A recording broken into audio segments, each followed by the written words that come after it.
Hi, my name is Amedeo Beretta, and in this video we're going to explore a technique which is usually referred to in the jargon as space switching. We're going to see how converting animation space and taking advantage of world-space coordinates can let you deliver complex animation in a much shorter amount of time, as well as greatly simplify the splining workflow. Thanks to this technique, you can take an animation which is looking okay and easily add secondary motion without sweating too much. If you already understand the difference between world space and local space in a 3D software, then go ahead. If you don't, I suggest you watch my previous video about understanding 3D space.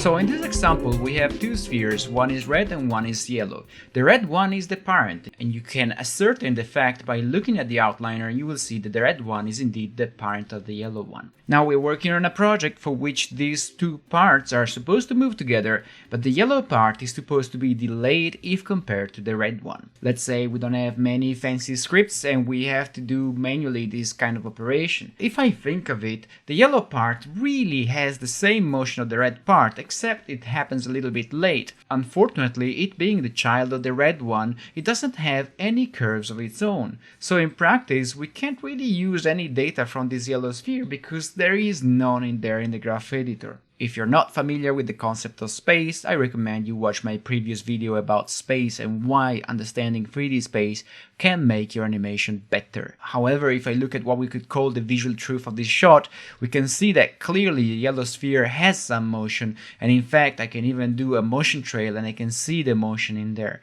The problem is that this sphere is not aware of the motion, but in world space there is some, and one thing I could do, and I'm going to explain this later during this very same video, would be to create a locator that moves like the sphere and to which the sphere is constrained to. So now we have this locator in here that moves the sphere around. It has the same animation the sphere used to have, and since the locator is in world space, you see there is no parent but the grid in here, the locator has some keys and the keys generate some curves. And if I grab these curves and I delay these curves by, say, 2 frames, I should get some delayed motion for the yellow sphere, which I can make more evident by shifting the keys even more. Now as I press play, you see the yellow sphere moves like the red one, but in a delay. And this, in a nutshell, is the very essence of what's usually called in the jargon space switching. So let's see this technique applied to an actual piece of animation. For instance, let's say we have made this blocking of the character walking and turning. If we check the control curves, we can see easily that in order to move the character around through space, I did use a master. And essentially during blocking, we could say that we counter animated the position of the feet. Again, this in itself is not a big deal because I could use Red 9's animation toolkit and just track the position of the feet backward or forward as needed, and that would give me, you see, a planted foot. So not a massive deal really, even with the master moving. Or I could use other tools as well, like for instance Animbot. So the feet are, in my opinion, a marginal problem. Remember that our target is to have maximum control over the splining. And in fact, I do think that the first thing you have to take care of when you blocked out your animation using the master moving around is to make sure that you transfer your animation from master space into the grid space. For instance, if we select the root control of the character that moves the whole upper body of the character, and we check the graph editor, you will notice that the forward motion of the control, according to the graph editor that is, does not reflect what happens in the space. So for instance, in this section, the root control is traveling back, according to the graph editor that is, but the character is still traveling forward, because this motion backward is nothing but a little bit of counter-animated delay that is being applied to the root to stay a little bit to the back if compared to the master. It's not a representation of the movement of the root through space, and that's going to be a potential problem because this curve does not represent the motion. Hence, when you spline, you really have no information on how to spline. I mean, you can spline, of course, the master, but then how do you decide how to spline the forward and back motion of the root? It could be maybe very useful, for instance, if the forward motion of the root would be clearly represented in the graph editor so that we can do splining knowing what we are doing. In a way, not at all dissimilar from Daniel Fotheringham's workflow, which is very flexible and you can find on his QuadBlock beta website. Daniel, whom I don't know personally, likes to transfer his animation into world space at a certain point to make sure that the curves he sees in the graph editor make sense to him as a human when he watches them. And I do think this is a valid approach for the current level of technology we have in 3D software. So to convert the animation of the character to world space so that you will have curves that make sense, you have to first find the controllers that, if translated around in world space, move the pose around without changing its internal economy. So for instance, in here, when I rotate the root, you see that the whole upper body rotates without changing the pose, except for the pole vectors, which you see are translating on their own. That means that I will have to store the animation of the locators and the root as well. And when I move them in world space, you see that the upper body no longer changes pose. You also see that the feet were staying behind, and now if I move them in world space, you see everything moves together, except for the pole vectors, so I will also grab the pole vectors. When you reach a state in which by translating the character controls in world space, you will get no change of internal economy of the pose, that's when you know you have the controls that you need to bake. You have to be careful though, because very often by default you're working with object axis. So for instance, in Maya, if you hold down the W key and left mouse button, the pie menu will open up, and you want to make sure that you are on world axis, because if you were on object axis, now the controllers would move in their own individual directions rather than in world space. That is not going to affect your curves, but it does affect the way things move in the viewport. So usually when I have identified such controls, I do save them as a selection set. You can use any tool you want for that. Once you have your selection, you want to make sure that you have your timeline fully visible, at least the part you want to convert, and you can do the conversion manually through locators, although I do not recommend that because it's a lot of manual labor, or you can use Morgan Loomis's World Bake, which I use in all of my tutorials.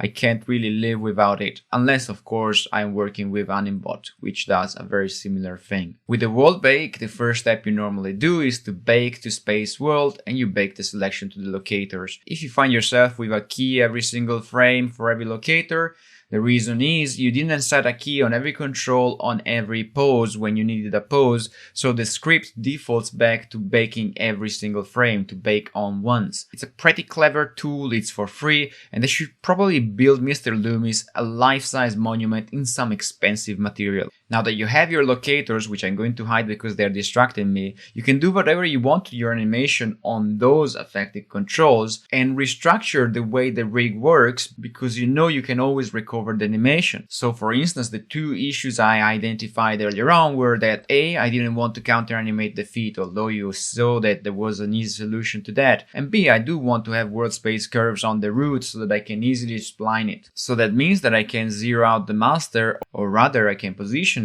along the main vector of the action. So if the character is starting at this position in space and then arriving there, it would make sense to orient the master, say, this way, so that the curves that are children of this master will be having a single forward curve, which will be a lot easier to spline. So I'm going to the first pose of the blocking, I'm going to zero out the master, I'm going to point it as precisely as I can manually in the direction of the general motion, so where the character will be in the end. It's easier to do that from the top view, and it's even easier if you create a locator that gives you the direction of things. So you see this locator is lined up with the direction of the motion, and my secondary master, the one I'm using right now, it's on the same line. That means that hopefully I will get a more precise representation of the curve moving forward. Now that the master is taken care of, I no longer need its animation. In fact, I could break the connections here, or I could mute all the channels. I'm going to break the connections, and now the character is going to move, you see, all on the spot, which is not a problem because remember that I did store the animation of the character on these locators. In fact, if you now select the locators that World Bake tool made for us,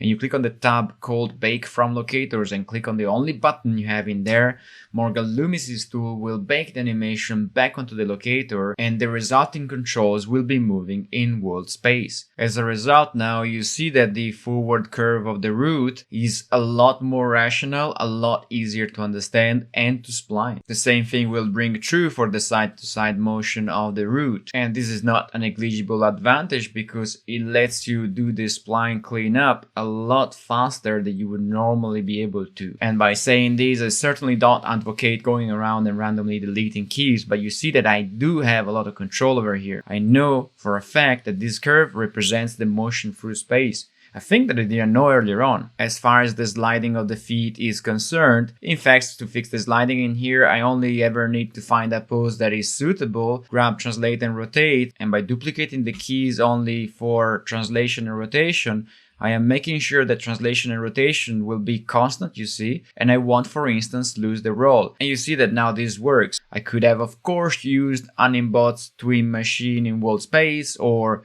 the anchor tool that you can find online, or as well Write 9 like I just did a few minutes ago. So I hope this shows you the advantage of switching spaces and why this is not only a tool that makes you animate faster, but also better in the ultimate instance. By the way, you have seen me hiding and showing parts of the characters.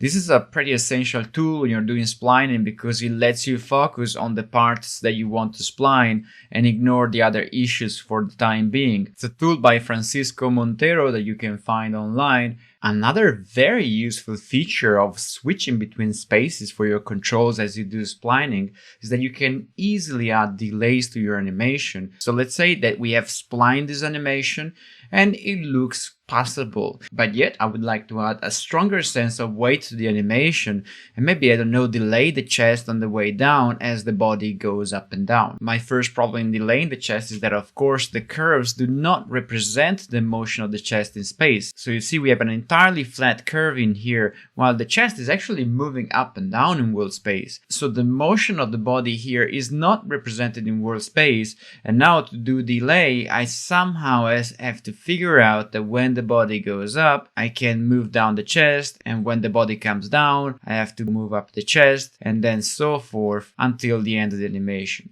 Now I might get that right, you see, I can add something, but the possibility of a mistake, like in this case, is rather high. Although now I have some curves that make some sense, but they don't really make much sense because once more they're relative to the next available control, which means that automatically they're not human readable curves, if you see what I mean. You see that if I constrain the sphere to the chest control, I can easily see the up and down movement of the root. It would be great if I could maybe use that information to delay the chest a little bit. And indeed we can do that, although it's better if you do this once you have splined the core of your animation and you know more or less you have all the actions that you need from your character. Because this will lay down a lot of keys, and to manage a lot of keys efficiently you do need a certain level of expertise in my opinion. So I could grab the controller of the chest and temporarily animate it in world space if you think of it. The only thing I really need to do is to tick the maintain constraints button here, the tick box, and make sure that I bake on once. Although in some cases you do not need to bake on once. Now baking on once of course will jot down a key for every frame, while maintaining constraints will create a locator which is in world space and it will constrain your control to that locator. Let's see what happens if I click bake selection to locators. Now you see that I have a new locator with a key for every frame, and the animation is exactly the same, nothing really changed. However, the strength of this method is that by moving the locator I can move the chest around, which means that now whichever correction I'm going to make to the locator in terms of animation is going to be inherited by the whole upper body, chest and up. So potentially I could scale a little bit the up and down motion, and this way I will get a little bit of motion up and down on the chest that will make the body less of a single piece, and it will make it look more like the result of the connection between several pieces, of course. Not only that, but I could grab the whole animation and delay it by 2 frames, say, to the right, and that should give me, you see, a certain amount of overlap in the chest. And now I can clearly feel the up and down weight in the chest if you think of it. However, in shots where the audience is meant to track the head of the character, its face,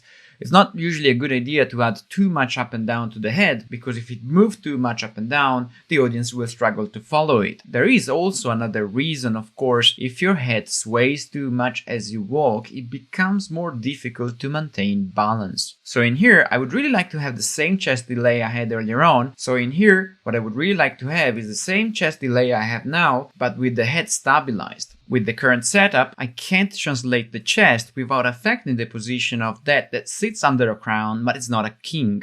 The head. Write in the comments below if you recognize this quote. So we'll go back to before I added this delay for demo purposes, and I will also bake the head controllers to a locator and have it constrain the head itself. Now the animation is exactly the same as it was before I added the delay. The difference is that now I have a locator that moves the head, the difference being that now I have a locator that moves the head and one that moves the chest. There you go. And the two things you see are independent. This means that now I can maybe make the up and downs of the chest a little bit wider without affecting the head, you see. With these two locators, I can indeed do some magic here. So for instance, I can grab the translation Y curves of the chest, make them a little bit wider, and maybe I could offset the same curve by 2 frames to the right by typing into stats plus equal to after having selected the keys, that is. If you check the result, you see that now I have a big deal of chest motion there, but the head is stable. So the head stays easy to track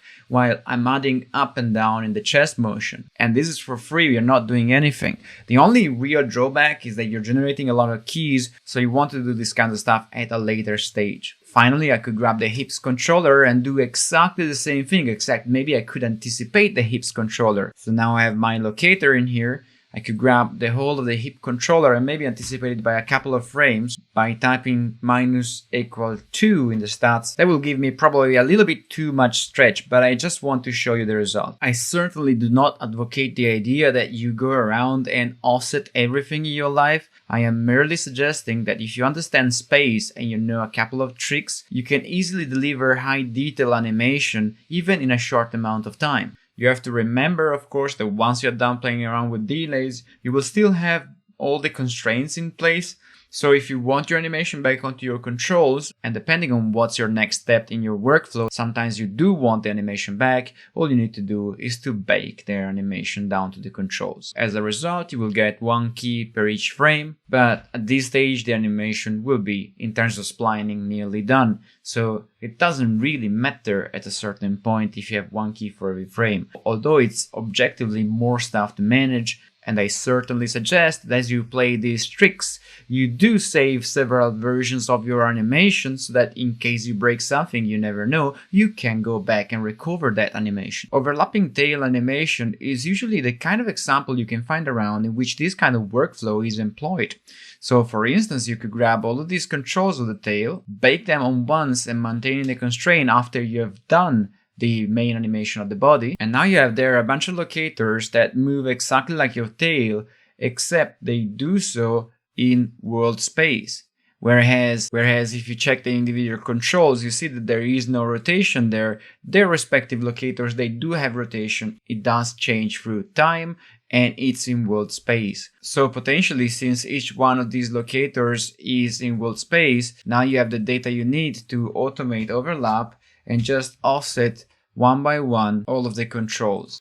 I am going to break the connections on the translations just to give you a better visual example. So I have my locators in there. They rotate exactly like the controllers. And in fact, if I were at any stage to rotate any locator, you see I would be rotating the tail. Now by offsetting the rotations in time by say 3 frames, deselecting, selecting the keys, offsetting and so forth, I should get myself some sort of automatic overlap, you see? And that's based on the motion you've plotted down with your core. So that means that you don't really have to go around and animate every single overlap.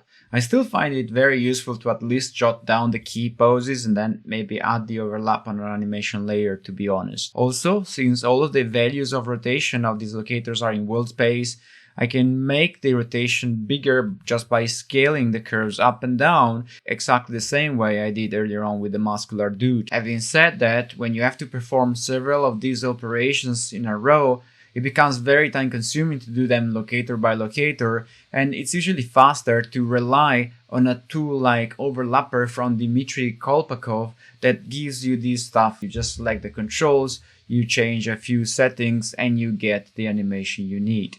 You will find the link in the description below. Similarly, you could try Overlappy from High-End 3D. It's a while I don't try it, but I have no reason to believe that it doesn't work. And in fact, it seems they added some features in time. As you have seen, space switching can be an incredibly powerful tool you can resort to. If you know any animation technique that makes animating faster and more fun, please let me know in the comments below. And if you have found this video useful, please consider liking, subscribing, and hitting the notification bell. And if you want to support this channel and help me make more videos like this, have a look at the links in the description below. Have fun!